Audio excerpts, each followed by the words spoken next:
Here is my Module 3 of Emporia, Kansas. Emporia was founded February 20th, 1857. The town's name is from a historic Greek market center. Emporia is the county seat of Lyon County as well. Emporia is also the founding city of Veterans Day as well as the National Teachers Hall of Fame. Emporia has two types of communities, it seems, the involved and physically active and the uninvolved and not motivated to help the community. It's upsetting to me when people who don't care about the community but feel they can complain when something happens that they don't like. So get a part of it or help out a little bit more. Our Hispanic population is a little higher than normal. About 28% of the community is Hispanic.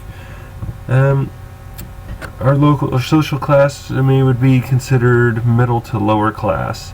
Our best employer of the town is the school district type jobs, industrial based jobs.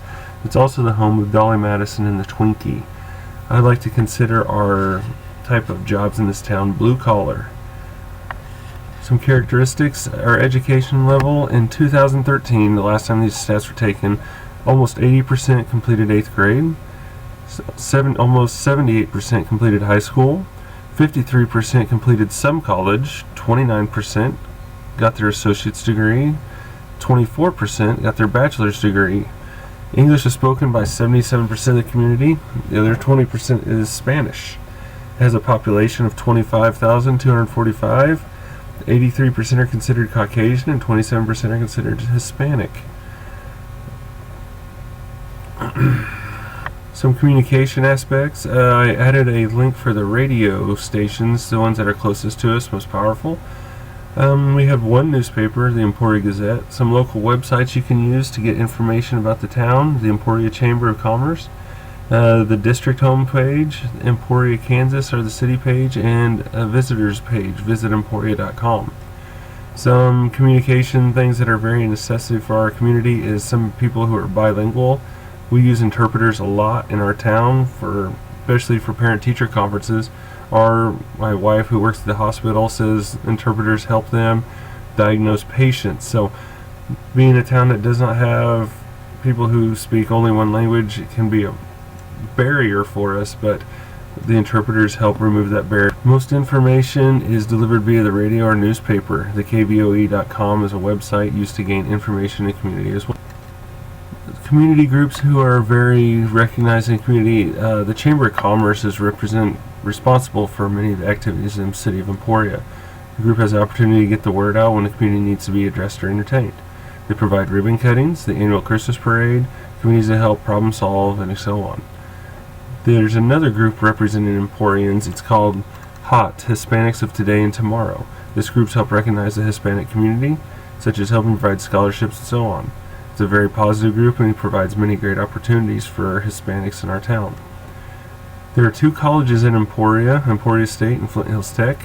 They reach into their buildings with their college students, some who want to be educators and also just giving them ideas for students who may not be traditional college students, like go and do like a specific activity after college. As far as curriculum and funding, our community seems to have little input on choice of curriculum. It seems to be controlled by lawmakers rather than the people in town. There's going to be a mill levy increase. I haven't heard much grumbling about this in town. It's for the district to buy more computers, so we have like a 1-to-1 ratio student to computer. As far as high school help, there's students get out in the community. Some are part of a group called FCCLA. There's avid groups, and every student has to have a certain amount of time donated, community service time, to graduate. This will get our kids out and get their faces out in the community, whether it be helping with a turkey trot 5K or helping with a disc golf tournament or any other type of activities that need help. Leadership qualities. Our city of Emporia is led by Mayor John Geitz and the 23 city officials. Other people are taking on influential roles in the city to be members of the Chamber of Commerce. These ladies and gentlemen of Emporia help shape our community and its members into what it is today. Our school superintendent, Teresa Davidson, and the school board do a pretty good job representing the school in public, as they generally have a vested interest in making the right decisions for the school. The group tries best to inform the public and make sure the school districts go in the right direction, ISSLC Standard 2. Members of the commission are trying to bring new industry to our town because our town is shrinking and businesses are leaving. A strong school district community who want them back. We need to bring new developments to our town. The leaders of the community are easily accessible if and when needed. The mayor has a local business and is a very personable guy. His wife is employed by the district, so he is plugged into what's ever going on with the school at a more intimate level. Mr. Geitz is seen in the community a lot at sporting events or just out in town with dinner with family and friends. He makes time to talk to his constituents if one has a question or concern. Mrs. Davidson is respected by the teachers and community, which is saying a lot in a community such as Emporia, where it is sometimes tough to please. Again, standard 2. She's always trying to put her district in the forefront of education. The community leaders see what's best for Emporia in their minds, and they are not afraid to ask for the help of the community when needed. It shows they trust their community and community's opinion when it means known economic conditions. Emporia, the median age is 29. Average household income is $36,235, and the Kansas average is 51. 24.2% live below the poverty line. An average of 80% district-wide students qualify for free and reduced lunch. Average home value is $90,000, and Kansas average is $128. Unemployment's at 4.8%, sales tax 8.1%, income tax is 4.1%, median property tax is $1,600. Production, transportation, material handling accounts for almost 23% of the employment in Emporia, followed by office support sales with 22%. Education is third with 8.7%. Emporia has a main blue-collar style jobs: material handling, oil field, truck driving, mechanic, agriculture. These jobs pay pretty well but require a lot of hard work. There are many minimum wage jobs available as well, so people can have a job. Our district office is located at 1700 West 7th, P.O. Box 1008, Emporia, Kansas 66801. It will always be difficult to separate politics and school, especially now with the stranglehold that is put on public schools by the current government. More money is spent at the state and local levels in education than any other function of government. Recent rulings provide that Kansas are underpaid per pupil. Schools always need more money, especially here. Our budget, our current mill is at 8. State budget 35.8.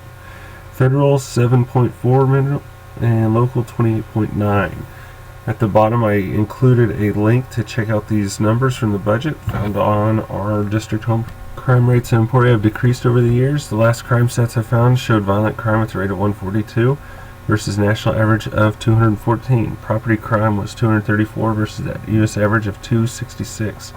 Being this is a college town, there's going to be a chance of parties and such. This will raise our chances of crime. Being MIP to fights to drunk driving, our biggest problem was theft. We have some Hispanic gangs here, to name a couple. Our estimated gang risk is 5.9 and the average is 7, so it's a little higher than we'd like to have. Conflict, sometimes there's conflict between Hispanics and whites and African Americans. Usually it's arguing and some fighting. If there's going to be fighting, usually it's interracial fighting, like white on white, etc. If there's some tagging done, sometimes there's tagging done in schools, bathrooms. We're not sure if it's gangs or kids being foolish. My money's on kids just being foolish. For information, if the parents require information, the school can't give it to them. If the parent is a legal guardian, it does not cause harm to the staff. Students have been sent out to surveys, been sent out using items such as SurveyMonkey sent via email. Parents have been taking surveys during parent-teacher conferences as well. Surveys are provided in English and Spanish forms because our multicultural school district. The men and women who hold titles downtown are easily found with a web search or visit City Hall to find out who they need to speak with or gather information from. I referred my searches to the City of Emporia's website, Census Bureau, as well as Chamber of Commerce to find information related to city growth, tax base, crime, and general population. The district website provided me with answers about the yearly budget, tax base, school board items, staffing questions, and so on. This can be found at the Mary Herbert Educational Center, where the board office is held, ISSLC Standard 1. There are some power issues in town. I wouldn't call them issues, but there's a family or two in town that tend to have a lot of pull with the town and school districts. They donate a lot of money to both Emporia State and the school district for improvements. Money talks and helps get things accomplished. Due to large contributions, these people have influence on what goes on in town, and they're tied to community as well. They have a lot of support from others in town, which can cause some issues.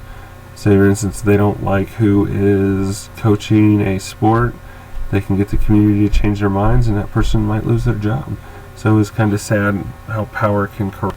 For multicultural issues, our community seems to be very accommodating other cultures that grace us, Hispanic cultures. The community leaders presenting opportunities for Hispanic culture and business. Asian culture, not as many community leaders, but their presence is felt in the community. Both cultures have been very beneficial to our town. Our district is very accommodating to other cultures, as the college brings in other nationalities as well. We educate ourselves in the newcomers' culture and adapt well as we can to help make them feel as comfortable and give them an opportunity to succeed. We recognize the culture's significant holidays to give them a feeling of home away from home.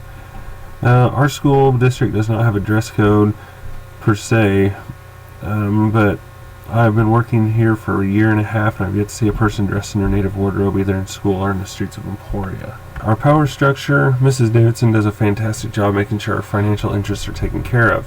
ISSLC Standard 4. She's very smart with the school funds, purchases what is needed.